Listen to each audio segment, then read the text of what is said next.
Samajwadi party के वरिष्ठ नेता आजम खान और उनके बेटे अब्दुल्ला जेल में बंद हैं। वहीं अब हाल ही में आजम खान की पत्नी तंजीन फातिमा उनसे मुलाकात करने जेल पहुंची। जहां सुनिए इस मुलाकात के बाद उन्होंने क्या कुछ कहा। आजम साहब की तबीयत तो अच्छी नहीं है और तबीयत पहले से भी खराब थी।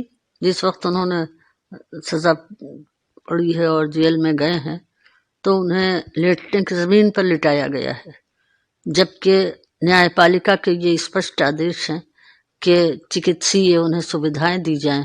उनकी तबीयत ठीक नहीं, चिकित्सीय सुविधा में एक पलंग भी आ सकता है कि अगर उन्हें एक बेड दे दिया जाता या अस्पताल में मरीजों के जो पलंग हैं उनमें से ही कोई उन्हें पलंग दे दिया जाता तो शायद वो उनकी तबीयत इतनी नहीं बिगड़ती।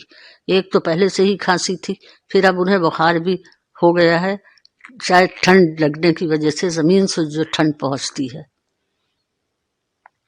इस वजह से। मैंने कल भी उनसे मुलाकात की कोशिश की थी क्योंकि लगातार मीडिया में खबरें आ रही थी कि उनका स्वास्थ्य ठीक नहीं है। कल मैंने पर्ची लगाई थी, अब्दुल्ला की भी पर्ची लगाई थी, अब्दुल्ला की ही बल्कि पहले पर्ची लगाई थी, तो वहां ये पता चला कि अब्दुल्ला की मुलाकातें तो खत्म हो चुकी हैं। यानी कि न्यायपालिका के आदेश से जो हमारे एक पैरोकार मिले थे, न्यायपालिका के आदेश को लेकर अलग से पर्ची से नहीं मिले थे, लेकिन उन्हें भी पर्ची वाली मुलाकात में शामिल कर दिया गया और अब्दुल्ला का मुलाकात का अधिकार भी खत्म कर दिया गया। उसके बाद मैंने कहा अच्छा आजम साहब की पर्ची लगा दीजिए, तो वहां सुनने वाला तो कोई था ही नहीं। बहुत कोशिश की मैंने, 2-3 घंटे अधिकारियों से संपर्क करने की, जेल के अधिकारियों से, कि ये मैनुअल या वैसे हाथ से लिखी हुई पर्ची आप भिजवा दीजिए और मुलाकात करवा दीजिए, लेकिन कोई जवाब नहीं मिला। फोन पर संपर्क करने की कोशिश की, तब भी कोई खास जवाब नहीं मिला। एक बार तो उठा नहीं फोन, फिर सुपरिंटेंडेंट साहब ने उठाया फोन और देखा कि अच्छा हम देखते हैं। उसके बाद कोई जवाब नहीं मिला। इसे क्या मानती हैं आप, किसे क्या जेल प्रशासन का? जेल प्रशासन चाहता ही नहीं है कि आजम साहब से लोग मिलें या कोई भी वेल विशर उनसे मिल सके, और इसीलिए उन्होंने शायद ऐसा किया कि मतलब जो ब्लड रिलेशंस के थे, मैं गई थी, बिट्टू गए थे और उनकी बहन गई थी, हमें मिलने नहीं दिया गया और हम 2 घंटे के बाद फिर इंतजार करके वापस लौट आए। कल वो दिन था 10 दिसंबर, जबकि पूरा विश्व जो है वो मानव अधिकार दिवस मना रहा था। क्या कैदियों के सारे अधिकार खत्म हो जाते हैं? जेल के नियम सिर्फ उन्हें प्रताड़ित करने के लिए ही बनाए गए हैं? जब भी हम किसी बात की मांग करते हैं कोर्ट से या कुछ, कोर्ट बुलवाता है उन अधिकारियों को और वो जेल मैनुअल का हवाला देते हैं। हर चीज में जेल मैनुअल, जेल मैनुअल के नियम जो हैं उनकी व्याख्या जो है वो जिस तरह से आप करना चाहें कर सकते हैं।